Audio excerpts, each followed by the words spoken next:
Hello, children. Welcome back to English period. Let us start our period with some Buddha quotes. Quotes by Gautam Buddha. What it says: Before you speak, think. What it says? Gautam Buddha says, before you speak, think. So he said, T for is it true? H stands for is it helpful? I is it inspiring? N is it necessary? And K is it kind? This is the full form he had given for THINK. Okay, that is think. That's why he said, before you speak, think. Okay, children. So you also apply this. Okay, before you say something, before you speak something, think before. Okay, think and then speak. Okay, always remember, before you speak, think. THINK. And remember this, said by Gautam Buddha. Okay, one more beautiful, inspiring quote I got that we will see. Now, see what he says. We have 2 ears. We have 2 ears and one mouth, so that we can listen twice as much as we speak. Yes, we have 2 ears and one mouth, so that we can listen twice as much as we speak. Yes, children, very true. So, you have to listen more. Okay, children. So, now let us start the chapter. Okay, so in the last period, we started with the lesson. We completed some part of the lesson. So, what the lesson says? So, the lesson, the story of Gautama's quest, narrates his journey from his birth 2500 years ago till the time he attained enlightenment enlightenment under the Bodhi tree. Okay, so this story narrates his journey from his birth 2500 years ago till the time he attained enlightenment under the Bodhi tree. Son of king, okay, son of a king, Gautama would either be a great emperor or a renewed who would bring comforts to many thousands of lost souls. This was what was prophesied at his birth. Yes, children, this we have seen last video. So despite the best efforts of the king, eventually the prophecy came true when Gautama witnessed the 4 signs. Okay, do you remember, children, 4 signs? The 4 signs which he witnessed. Can you recall the 4 signs which he have seen? Yes, children, it was an old man, a diseased man, a dead man, and a monk. Yes, children. So the 4 signs witnesses to the impermanence of the world. Okay, he renounced the comforts of the palace, the worldly life. He left his wife Yashodhara and son Rahul and set out on a journey in quest of the truth of life, a journey in search of the truth of life. Yes, children, this much we have seen. Yes, remember. Have you read the chapter? Gone through the chapter? I hope you have done. Yes? Okay, now we will move forward from page number 84. Yes, page number 84. Okay, so the story of Gautama's quest that ends in illumination and attainment of nirvana is one of the most moving tales of our times. The story of Gautama's quest that ends in illumination. Illumination means that ends in, we can say, the enlightenment or understanding. Okay, and attainment of nirvana. Attainment means to acquire something, or we can say the achievement of nirvana. And nirvana, I said, children, last video we have seen, nirvana means it is the state of peace and happiness that a person achieves after giving up all personal desires. Okay, he leave everything. Okay, and the ultimate peace and happiness which he achieves, that is called the nirvana. Okay, so the story of Gautama's quest that ends in illumination and attainment of nirvana is one of the most moving tales of our times. Most moving tales means, children, tales, it is a story. And moving means showing some sympathy or pity, or we can say touching tales. It is touching our hearts. It is touching the hearts. Okay, that emotional feeling. Okay, children, that's what it is called. It is one of the most moving, touching tales of our times. So, what happened? So, children, for 6 years did Gautama practice intense asceticism. Okay, for 6 years did Gautama practice intense asceticism. Okay, asceticism. It is a little bit difficult to pronounce. No? So go according to this. Asceticism. Asceticism. Asceticism means, children, a simple and strict way of living for religious reasons. Okay, asceticism means simple and strict way of living for some religious reasons. So he followed that kind of living. He left everything and he followed a very simple and strict way of living to attain something. Yes, children, that is intense asceticism. For several, it is a noun here. Okay, asceticism is a noun. For several days in succession. Several days in succession. In succession, it is a phrase here. In succession means one after the other. For several days, one after the other, he ate barely a grain of rice. What he ate? For several days, one after the other, he ate barely a grain. Barely means only, just, we can say, just a grain. It is barely is adverb here. Barely he ate a grain of rice. Can you imagine, just one grain of rice for several days? Yes, children. His strong, athletic body was reduced to a bag of bones. Okay, his strong, athletic. Athletic means, children, here it's adjective here. Okay, physically strong, fit, and active body.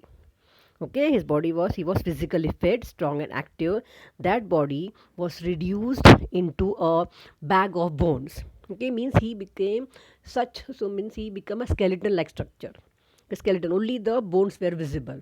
Okay, there was no muscle because he was eating nothing for several days. That's why his means physically strong and fit body, it turned into a bag of bones, bag of skeleton appearance.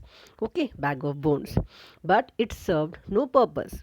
After taking so much of pain, he eating nothing, it served no purpose, means he get nothing. The Buddha then scattered a handful of grass on the ground beneath the Bodhi tree and formed a seat for himself. So, it is said that it served no purpose. Okay, it served no purpose. The Buddha then scattered, he spread or he dispersed a handful of grass on the ground beneath the Bodhi tree and formed a seat for himself. Okay, he scattered a handful of grass and beneath what, children? Beneath the Bodhi tree and formed a seat for himself. Now, children, what do you mean by Bodhi tree? I will show you. Okay, I will show the image of Bodhi tree and we will see what is Bodhi tree. So, children, this is the Bodhi tree in Bodh Gaya. Bodh Gaya, it is in Bihar. Okay, children, Bodhi tree. Now, children, see. Bodhi tree, also called Bo tree, according to Buddhist tradition, the specific sacred fig, that is Ficus religiosa. Okay, it is called the fig tree. In English, it is called fig, under which the Buddha sat when he attained enlightenment. Bodhi at Bodh Gaya in Bihar, India. Okay, it is in Bodhi. It is in Bodh Gaya in Bihar. Okay, so now, what does the Bodhi tree symbolize? What does the Bodhi tree? Why the Bodhi tree is considered as so important? What does it symbolize? So, children, it is said that for 49 days he sat, Gautam Buddha sat beneath the fig tree, and then he rose and then he aroused enlightened. Okay, then he aroused enlightened. He sat below this fig tree. It is called fig tree, that is Bodhi tree, and then he aroused enlightened. Siddhartha became the Buddha, the enlightened one, and the fig tree became the Bodhi tree, the tree of enlightenment. The Bodhi tree has come to represent a number of symbols in Buddhism. The tree is associated with the path to enlightenment. Okay, the part to enlightenment means the part to have that understanding, have that knowledge. Yes, children, enlightenment means to the state of having that knowledge to understand. Yes, children. So this is the regarding Bodhi tree. Okay. So we have seen Bodhi. Yes, children. So what Buddha, then scattered a handful of grass on the ground beneath the Bodhi tree and formed a seat for himself. I care not if my skin, what he said, I care not if my skin and nerves and bones decay. Okay, I will not care if my skin, my nerves, and my bones decay. Decay means decompose. Yes, children, he thought. I care not if my life blood dries. Okay, you know, blood. Okay, what he said, I care not if my life blood dries. Yes, children, blood is a driving force. Yes, so blood, it is a very necessary part of life which gives you strength and vitality. So he is saying that I care not if my life blood dries. I shall not give up until I attain to enlightenment. Okay, he said that I will not care if my skin, my nerves, my bones decay. I will not care if my life blood dries. I shall not give up. I shall not give up until I attain to enlightenment. That is, in Hindi we can say Atma Gyan. Till the time I get the enlightenment, means I get this Atma Gyan, that understanding, that knowledge, I will not care. I will not give up. I will not leave. Okay, children. So, come to next paragraph. What divine willpower in these words? What are divine? Divine means, children, God-like willpower. Know what we mean by willpower? Okay, that ability to control yourself, or we can say the strong determination that allows you to do something difficult. Okay, that strong determination, that willpower, the strong determination that allows you to do something difficult. So here, what divine willpower means, godlike willpower in these words. Okay, and what may not a man achieve if he would wake up his willpower.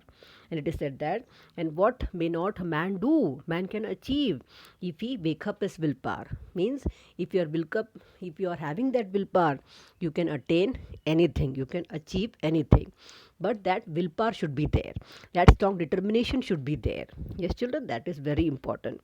So the Buddha was having that divine God-like willpower. Okay, it is said that he saw a vision. It is said that he saw a vision. Yes, children. Now, what do you mean by vision? Vision means something which is seen in a dream and which conveys some truth or knowledge. So he, in his dreams, he saw something, some truth, or he got some knowledge. Yes, children, it is said that he saw a vision which contained a mission, which contained a message for him. Okay, something which is seen in a dream and which conveys some truth or knowledge. He saw that, and that vision, it contained the message for him. It acted as a spiritual stimulant to him. Acted as a spiritual stimulant to him. Now, stimulant means, children, we can say something which is motivating you, encouraging you, that kind of spiritual stimulant to him. It acted as a stimulant, some motivating power, some encouraging factor to him. Okay, and those words were, okay, what were the words that we will see first? What were the words? Okay, wait. So children, here in page number 84, you can see the Bodhi tree and Buddha sitting beneath it. Okay, now let us see that words. So what the words said? What the words were? Tune the sitar, neither low nor high. Okay, tune the sitar, neither low nor high. The string overstretch break. The string, if you overstretch it, overstretch it, the strings, it will break and the music will die. Yes, the strings overslack is dumb. Overslack means, children, if the strings are very loose, then it is dumb, means it is unheard. Silence is there and the music dies. Understood? Tune the sitar, neither low nor high. The string overstretched breaks. If it overstretch it, if it will break, and the music dies. The string overslack means if it is very loose, then there is nothing is heard. Okay, and the music dies. Yes, children. So these were the words. Okay. So remaining part we will see in the next video.